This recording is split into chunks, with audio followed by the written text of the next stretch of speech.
오늘 고신세 시간에는 오랜만에 책 얘기를 해보도록 하겠습니다. 이제 체인지 그라운드에서도 소개해드렸죠.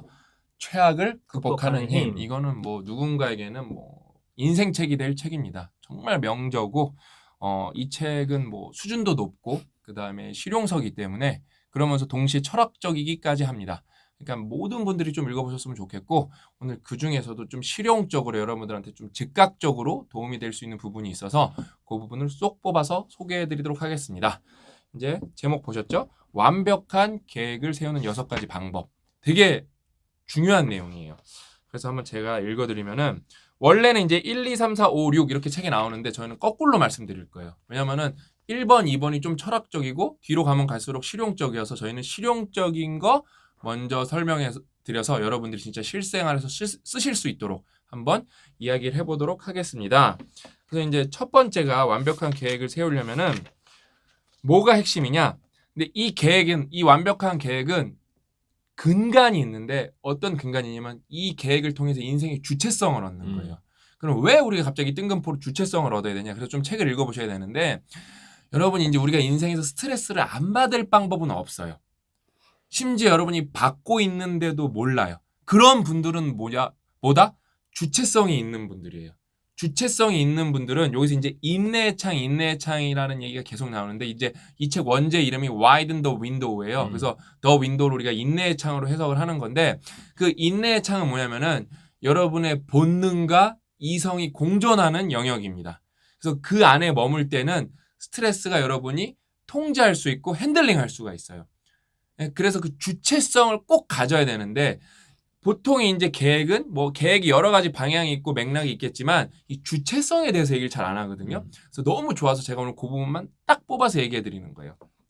읽어드리면은 첫 번째는 주의 분산을 최소화하고 하루 종일 인내의 창을 넓게 유지하기 위해 유사한 에너지 수준의 작업을 한데 묶어서 처리하는 것이다. 어디서 봤죠? 초생산성에서 봤던 얘기죠. 그냥 여기서 이제 거기서 이제 세부 이 얘기에 대해서만 이제 세부 강론을 2쪽 정도 풀어 쓰면서 저희가 이제 요약을 해드리면은 그거예요. 이게 이메일 같은 거 볼 때 여러분 계획이 있잖아요. 하루 일과가 있잖아요. 이메일 보는 시간을 따로 빼시라는 거예요. 왜냐면 그게 자꾸 분산이 되면은 에너지가 그러니까 여러분 효율이 너무 떨어져요. 그 다음에 이메일 한번 보고 나서 여러분이 뭘 이렇게 일을 하고 있었어. 근데 이메일이 띵동 하고 왔어. 그 다음에 문자 카톡 깨톡이 왔어. 그거 보고 나면은 우리 이제 초생산성에서도 배웠죠. 바로 일로 돌아갈 수 있냐? 못 돌아간다는 거. 여러분은 돌아간다고 믿고 있겠지만 여러분 뇌는 그렇지 못해요. 거기 모멘텀이 있기 때문에 그래서 여기서도 그 얘기를 하는 거예요. 그러니까 주의 분산을 최소화하기 위해서 비슷한 일들은 좀 묶어서 계획을 짜라는 거예요. 심지어 저희 그 회사에서는 회의를 화요일만 하는데 네. 그걸 좀 고도화시켜서 재택근무다 보니까 중간에 슬랙에서 여러 가지 이야기 나오는데 슬랙 얘기 나올 때도 지금 당장 해결해야 할 일이 아니고 화요일날 충분히 얘기할 수 있는 거는 화요일날 얘기합시다 합니다. 왜냐면 조직의 주의가 분산이 돼요. 그렇죠. 그 다음에 여기 아주 구체적으로 나오는데 여러분 그러니까 오전에 에너지가 높을 때 이런 얘기는 좀 어디서 보신 적 있으실 거예요. 그러니까 사람마다 또 바이오리듬이 있잖아요. 자기의 몸에 대한 메타인지를 높인 다음에 내 에너지가 제일 활성화됐을 때 에너지가 가장 필요한 일을 배치하라는 거예요. 그냥 아무 생각 없이 뭐 9시에는 뭐하고 10시에는 뭐하고 이런 게 아니라 정말로 좀 뭐라 그럴까 에너지가 많이 필요로 하는 일들이 있어요. 그런 거는 예를 들면 오전에 내가 좀 집중력이 좋다. 그때 뭐라 넣으라는 거예요. 요것만 여러분이 어떤 일을 매일 하고 계실 거 아니에요? 특히 회사들은 이 시간 배분만 잘 해도 똑같은 일을 해도 효율이 올라갈 수 있다는 거예요. 그 다음에 이거는 이 책이 이제 스트레스 관점이잖아요. 그래야 스트레스가 줄어들고 스트레스가 줄어들어야 뭐 인생이 행복해질 거 아니에요. 그 다음에 위기도 좀 줄어들 거고. 그래서 첫 번째는 뭐다? 주의 분산을 최소화하고 하루 종일 인내의 창을 넓게 유지하기 위해 유사한 에너지 수준의 작업을 한데 묶어서 처리하는 것이다. 이제 두 번째로 넘어가면은 난 이 두 번째, 세 번째가 너무 좋아요. 두 번째는 물리적 환경에서 삐걱거리는 바퀴를 손보는데 매주 몇 시간씩 들이는 것이다. 이게 너무 좋은 게 뭐냐면은 우리가 계획에는 뭔가 생산적인 일을 넣고 미래 지향적인 일을 넣는 경향이 매우 강하죠. 근데 뭔가를 그러니까 대비하거나 뭔가를 회복하는 거를 넣지 않아요.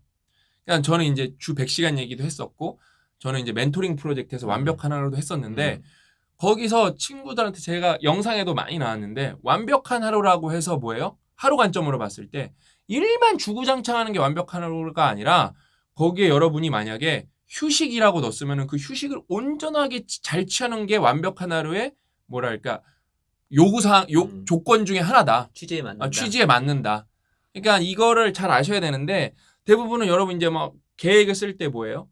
그냥 완벽하게 뭐에만 초점을 두냐 결과 어떤 뭔가 생산적인 아웃풋 이런 거에서만 초점을 두기 때문에 실제로 그게 다 지켜지지도 않아요. 이제 뒤에 또 그 얘기가 나옵니다. 그러니까 여러분이 그러니까 이렇게 뭔가 월간 계획도 세우시고 주간 계획도 세우시고 이제 일간 계획도 세우실 텐데 그때 이제 거기 꼭 들어가야 되는 게 뭐다? 나를 이렇게 보충해주고 보완해주는 시간. 예를 들면 스트레칭 같은 거 넣으면 되게 좋죠. 왜냐면 몸이 다 삐걱삐걱 되는데 스트레칭 하면은 정말 정말 좋은데 거의 안 하거든요. 한 현대인의 내가 볼 때 70%는 좋은 거 알면서도 안 할 거예요. 저는 안 하면은 죽기 때문에 꼬박꼬박 하거든요. 진짜 웬만해서는 고약감이 잘 안 하죠. 그렇죠? 진짜 잘 안 하게 되죠. 그냥 그런 거예요. 그래서 그런 거를 의도적으로 스트레칭 10분을 막 진짜 빨간 펜으로 세게 쓰는 거야. 그 다음에 아니면 여러분이 인생에서 봤을 때 그러니까 뭔가 나를 이렇게 좀 뭔가 내 시스템 아니면 내가 환경을 좀 고친다. 아니면 뭐 청소도 좀 제대로 넣는 거예요. 왜냐면 계획에 생각보다 청소하기 이런 거 안 넣는 사람도 많거든요. 그냥 나오잖아요. 이게 주체성 얘기하잖아요. 네.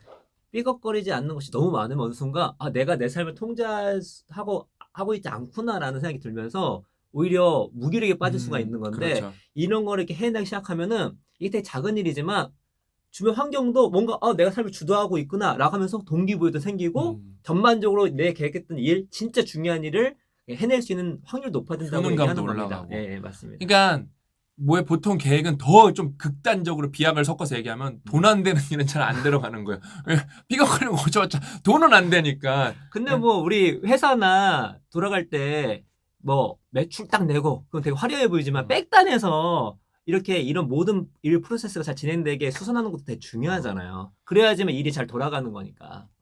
이제 6개인데 이제 세 번째 거 말씀드릴 건데 저는 이 3개까지만 해도 여러분 계획이 확 업그레이드 될 거라고 봐요.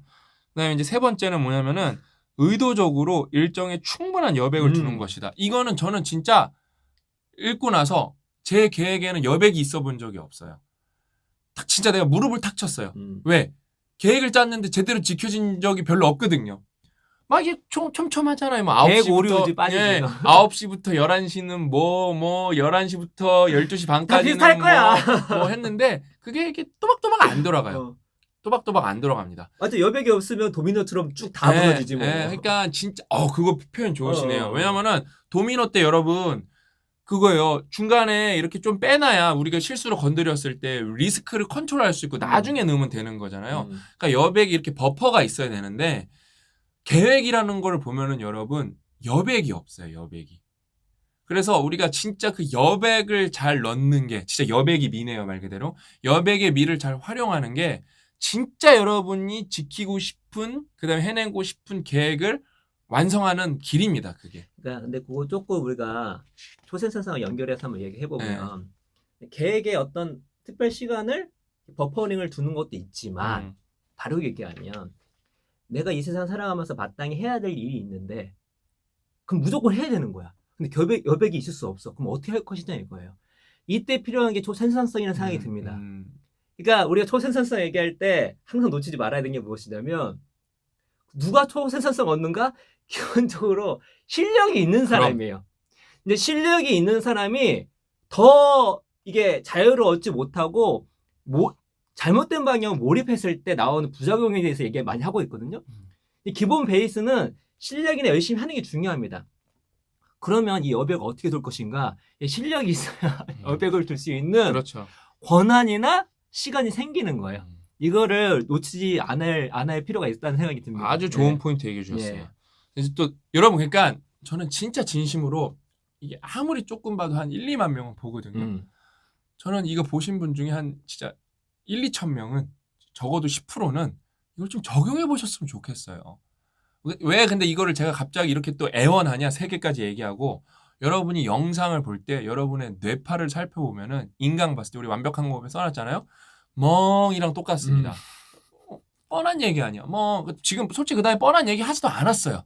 왜냐하면 저는 계획을 많이 세우는 편인데 이렇게 세워본 적이 없어요. 이 말씀 우리 드릴까? 우리가 하루에나 이틀에 한 번씩 얘기하는 얘기. 네. 뻔한 얘기를 뻔하다고 얘기하면 싸다고 막자. 우리 진짜 우리 회사 더비 회사 1번 사원이 뭐냐면은 뻔하다고 얘기하면 일단 귀싸대기 한 대 쳐맞고 시작하잖아요. 그러니까 뻔한 게 없는데 네. 심지어 이건 뻔하지도 않아요. 그래서 왜 제가 1, 2, 3, 4, 5, 6을 6, 5, 4, 3, 1로 왜 말씀드리겠어요? 일단은 보다가 다 이탈을 합니다. 그 다음에 봐도 기억이 안 남습니다. 그래서 진짜 여러분이 하나라도 꼭 진짜 인생에서 써봤으면 하는 바람에서 6번을 1번으로 놓은 게 일단은 비슷한 일은 좀 묶어서 하자. 이것만 인생에서 깨닫고 습관을 들여도 여러분 인생 짧은데 제가 볼 때 한 1년 벌지 않을까 싶거든요. 쓸데기 없는 일 안 하느라고. 그럼 그 1년 노는데 쓰면 되잖아요. 그렇죠? 그냥 진짜 3번까지 세 개 말했는데 제가 여러분한테 애원을 하는 거예요. 여기까지 들으셨으면은 진짜 꼭 나한테 이걸 한 개를 꼭 적용해봐야겠다라고 들으셨으면 좋겠고 그 다음에 네 번째는 모든 일을 일정에 끼워 넣을 수는 없으니까 선택해야 한다는 것이다. 그러니까 우선순위 싸움이에요. 우선순위. 그러니까 우리는 계획을 세울 때 무슨 일을 하지? 이렇게 하는데 일단은 우선순위를 모르는 상태에서 계획을 짠다는 게 말이 안 된다는 거예요. 우리 이제 그 4사분면 배웠잖아요. 급하면서 중요한 일. 근데 급하지는 않지만 중요한 일, 중요하진 않지만 급한 일, 급하지도 않고 중요하지도 않은 일. 우리가 하는 일은 4사분면 급하지도 않고 중요하지 않은 일. 이거 배운단 말이에요. 그런 건 싹 다 쳐내고 그러면서 중요하지만 급하지 않은 일을 우선순위에 이악 물고 넣어야 되는 거죠. 왜냐면 그게 돌아오니까. 급한 일은 대부분 다 하거든요. 네. 중요하고 급한 일을 다 해. 핵심은 지금 안 급한 것 같지만 되게 중요해. 근데 웃긴 건 시간은 옵니다. 그 시간 꼭 와요. 제가 그래서 저랑 와이프랑 요즘에 이악 물고 하는 게 운동, 걷기 무조건. 와이프한테도 무조건. 왜냐면은 그거 당장 솔직히 중요하지만 안 급하거든요. 그거 걷기 40분 안 한다고 나 오늘 쓰러지지 않거든요. 근데 우리가 그거를 10년 동안 그걸 그렇게 미루다 보니까 건강이 너무 안 좋아진 거예요. 그래서 운동. 여러분 우선순위에 그러니까 계획에 운동이 들어가야 되는 거예요. 저희 회사 같은 경우는 그 독서 토론을 하는데 근무 시간에 합니다. 책 읽는 시간까지 근무 시간을 넣어요. 필요한 거는. 근데 얼핏 보면 지금 당장 필요하지 않을 것 같아요. 그럼요. 근데 저는 신 박사님 항상 말씀드리는 게 저희는 비즈니스를 기본 베이스로 책을 놓고 하거든요. 공부하면서 하는 거예요. 그래서 그게 얼마나 중요한지 알고 있어요. 근데 얼핏 보면 당장 돈이 안 떨어질 것 같거든. 그렇게 생각해서 지금 하지 않으면 이제 후회하게 되는 거지. 아무튼 진짜로 여러분 그 우선순위 파악을 정말 잘 하셔서 선택을 잘 하셔야 돼요. 근데 그걸 잘하는 사람이 리더에 오를 수 있습니다. 그럼요. 저희도 이제 그래야 하면서 다른 사람들 뻘짓 안 시키지. 저희 스스로도 우선순위에 대해서 논의를 많이 하고 이거를 잘 결정하는 것이 저희들도 되게 중요하지만 저희도 회사에서 리더십을 뽑아야 되잖아요. 그럼 보는 게 여러 가지가 있잖아요. 그중 하나가 얼마나 지금 이 순간에 가장 중요한 우선순위를 뽑아낼 수 있는가. 거기에 자원을 집중할 수 있는가. 그 능력이 매우 중요합니다. 어제도 그 얘기했고 그제도 그 얘기했어요. 그 사람이 리더예요. 왜냐하면은 정말 중요한 거는 우리 직원들이 다 투입돼야 되는 거고 좀 중요도가 떨어지는 거는 외주를 줄 수도 있는 거고 맨날 이 얘기해요. 맨날 아니면 아예 안 할 수도 있는 거고. 포기해버릴 수도 있는 거고. 그러니까 그러네. 계획에 포기도 들어갈 줄 알아야 되네. 그러니까 지금 저희도 이건 생각지 못했는데 개인뿐만 아니라 조직 똑같이 적용할 수 있는 부분이네요. 그러네요. 네. 근데 이제 다섯 번째는 이제 다섯 번째, 여섯 번째는 좀 철학적이에요. 우리가 원하는 바를 추구하는 것이다. 이게 되게 뭐라 그럴까? 뻔한 얘기 같잖아요. 근데 여러분이 계획을 짤 때 내가 거기다 의도성을 넣는 경우가 얼마나 있냐는 거예요. 왜냐하면 내가 원해야, 내가 주체적이어야, 내적 동기가 있어야 이걸 훨씬 해낼 확률이 높거든요.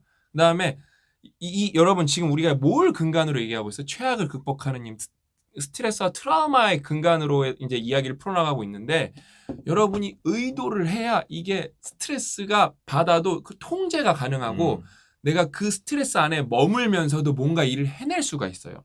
다섯 번째 원칙은 의도성이에요. 의도성. 우리가 원하는 바를 추구하는 거를 명백하게 넣어야 돼요. 근데 보통 여러분 계획 한번 살펴보세요. 거기 원하는 거가 그러니까 원하는 거라고 여기 그래서 의도성이라고 표현을 잘한 것 같아요. 원하는 것까진 못 가도 적어도 내가 이거를 의도하고는 있는가. 막 진짜 막 이렇게 막 진짜 좀비처럼 끌려가는 게 아닌가. 거기에 의도성이 있냐 없냐가 그 여러분의 계획의 의도성의 스펙트럼이 점점 퍼져 나가야 이거를 여러분이 더 주체적으로 해낼 수 있다는 겁니다. 책에서는 의도성을 분야를 나눠서 얘기해요. 뭐 신체, 정서, 뭐 근데 이게 뭐냐면 스티븐 코비가 IQ, EQ, PQ, SQ를 얘기합니다. 네 가지 삶의 영역. 이걸 합치면 전 인격적인 삶이 되는 거예요. 거기 나눠서 이렇게 어떻게 하면 좋을지인데 예시도 보여주니까 그런 의미에서 책도 읽어보시면 좋겠네요. 예. 꼭 이건 책을 저희가 뭐 안 읽어보신 분들 워낙 많으니까 그래도 좀 도움을 드려야 되니까 엑기스만 또 뽑아서 말씀드리는 건데 무조건 읽어보시는 게 좋습니다. 근데 이제 여기서는 원래 첫 번째 원칙인데 저희 이제 마지막으로 넣었죠. 그래서 이제 마지막 6번째는 우리가 인내의 창 안에 있을 때 선택해야만 자연히 장기적인 성공과 행복에 이르는 더 나은 선택을 할 수 있다는 것이다. 그러니까 인내의 창이 뭔지 좀 이해하셔야 돼요. 그래서 인내의 창은 생존내, 그러니까 본능과 그 다음에 사고내, 이성의 뇌가 협동하고 협업을 할 수 있고 타협을 할 수 있는 곳입니다. 그러니까 왜냐하면 이게 스트레스 관점에서 이 책이 나오는 거잖아요. 그러니까 뭐냐면은 여러분이 스트레스가 일단 뭔지 잘 모르고 스트레스를 느껴도 그러니까 사고가 이해하는 거랑 사고의 뇌가 스트레스를 해석하는 거랑 생존내가 받아들이는 건 전혀 다른 영역이에요. 그래서 우리가 그러니까 여기 이제 책에 뭐가 나오냐면은 아주 경미한 트라우마도 사고에 대해서 관점에서는 전혀 문제가 안 되는 것처럼 보이지만 예를 들면 여기 어떤 사례가 나오냐면 아주 경미한 접촉사고가 나옵니다. 그래서 심지어 다치지도 않아요, 몸이. 근데 그 사건을 겪은 사람이 엄청나게 이제 뭔가 이렇게 네거티브하게 빠져들기 시작해요. 뭐냐면은 우리가 생각하기에는 뭐 별 사고 아니었네 그러는데 생존내는 그 사고가 내가 죽을 뻔도 했을 수도 있었다라고 인식을 하면서 일단 그러니까 막 이제 반응 체계를 방어 체계를 활성화시켜 버리는 거예요. 그러니까 여러분이 이게 스트레스와 트라우마가 좀 뭔지를 알면서 그다음에 인내의 창이 뭔지를 좀 알아야 이게 좀 더 깊게 이해가 되시는데 그거 좀 모르신다고 가정을 해도 인내의 창 안에 있을 때 선택해야만 자연히 장기적인 성공과 행복에 이르는 더 나은 선택을 할 수 있다는 것이다. 이게 뭐냐면은 여러분이 스트레스 속에서 뭔가 그러니까 스트레스를 받으면서 결정을 할 수가 있어요. 근데 여러분이 스트레스를 통제하지 못하는 영역에서 뭔가 결정하면은 여기에 사례가 주구장창 나옵니다. 얼마나 잘못된 선택을 하고 얼마나 단기적인 결정만 하고 그 다음에 얼마나 극단적인 생각만 하는지 얼마나 편향적인 생각만 하는지 여기 사례가 주구장창 나와요. 그래서 꼰대조차도 왜 꼰대가 되는 거냐면은 인내의 창이 좁기 때문에 그러니까 이 관계 자체가 위협인 거예요. 그 사람들은. 그러니까 이게 책이 정말 깊거든요. 그래서 그게 위협이기 때문에 꼰대가 되는 거예요. 그러니까 이 인내의 창이라는 걸 좀 뭔지 이해하셔야 될 필요가 있어요. 책을 읽으면서. 왜냐면 그거는 좀 이게 딱 한 번에 설명하기가 어렵고 이 인내의 창이 뭐고 그걸 넓히려면 어떻게 돼야 되고 그걸 왜 좁아지고 신경가소성도 좀 아셔야 되고 후생유전학도 좀 아셔야 되고 그다음에 거의 구체적 강론도 운동 먹는 거 이런 거까지 다 설명이 나오거든요. 좀 아셔야 돼요. 그래서 아무튼 오늘 우리가 완벽한 계획을 세우려면 6가지가 필요하다. 6가지가 필요하다고 말씀드렸는데 그러니까 좀 뒷부분은 좀 들어보신 것처럼 좀 철학적이죠? 앞부분만 여러분이 적용 잘해도 예를 들면 아까 고장나는 걸 내 고장난 부분을 좀 고치는 걸 계획에 적극적으로 쓰자. 우선순위 파악부터 잘하자. 예? 그다음에 이제 좀 일은 그러니까 비슷한 일은 몰아서 해서 효율을 확 높이자. 요 정도만 여러분이 진짜 적용하셔도 삶이 바뀔 것 같아요. 삶이 바뀌어요. 그다음에 진짜 이 최악을 극복하느님은 10점 만점에 11점짜리 책입니다. 자신 있게 추천하는 거고 뭐 여기까지 좀 보셨으면 체인지 그라운드를 많이 좋아하시는 분들일 텐데 그러니까 저희가 이제 이거는 유료 광고 표시를 붙이잖아요. 옛날에도 붙였었구나. 신박사 TV랑 뭐 독서연구소는 옛날에 안 붙였는데 왜 요즘에 붙이냐면은 로크미디어에서 저희가 나왔어요. 이제 로크미디어가 저희 회사 아닙니다. 옛날에는 저희 회사였어요. 저희가 지분이 있었기 때문에. 근데 이제 그게 원스토어로 매각이 됐기 때문에 저희 회사가 아니고 이 책은 이 와이든 더 윈도우 이 최악을 극복하는 님의 판권을 사온 사람이 누구냐면 이 사람이에요. 고 작가님입니다. 우리 책이에요. 근데 이제는 우리 책이에요. 근데 우리가 거기 판권 사는 게 아직도 100개 정도 있죠. 근데 옛날 같아서 우리 출판사 우리가 운영하는 거였는데 이제는 뭐 아니기 때문에 이제는 이제 저희가 거의 지분이 없기 때문에 고객 관계이기 때문에 철저하게 이제 저희 뭐 신박사 TV까지도 다 제작 지원비 받은 거는 제작 지원비 받았다고 정확하게 저희가 쓰고 있습니다.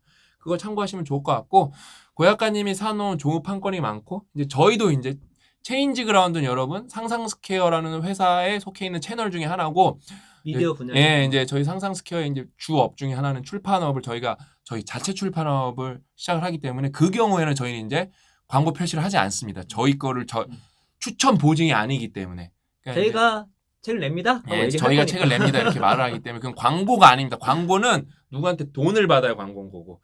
그래서 아무튼 뭐 그렇게 출판은 흘러가고 있다 이렇게 잠깐 코멘트 드리면서 오늘 이야기는 여기서 마치도록 하겠습니다. 다음 시간에 또 알찬 내용으로 찾아뵙도록 하겠습니다. 또 만나요.